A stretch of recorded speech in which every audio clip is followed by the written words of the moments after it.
தஞ்சை மாவட்டம் கும்பகோணம் அருகே இலவச மின் இணைப்பு வழங்காமல் விடியா திமுக அரசு தங்களை வஞ்சிப்பதாக விவசாயிகள் குற்றம் சாட்டியுள்ளனர்.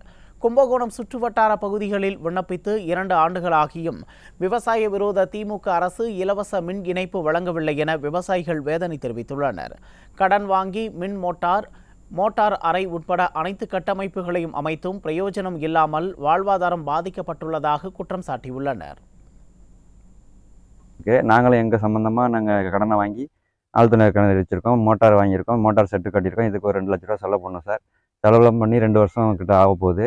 அவங்க சம்மந்தமாக எல்லா வேலையும் நாங்கள் முடிச்சிட்டோம், எங்களுக்கு எந்த பிரச்சனையும் இல்லை, எங்களுக்கு மேலிடத்துலேருந்து அறிவிப்பு போகலன்றாங்க. அவங்களும் இப்போ ஒரு வருஷமாக இதே காரணத்தை சொல்லிட்டு இருக்காங்க. அரசு அறிவித்த 2 லட்சம் விவசாய மின் இணைப்புகள் வழங்கப்பட்டிருக்கிறதா என்பது குறித்த வெள்ளை அறிக்கையை தமிழ்நாடு அரசு வெளியிட வேண்டும்.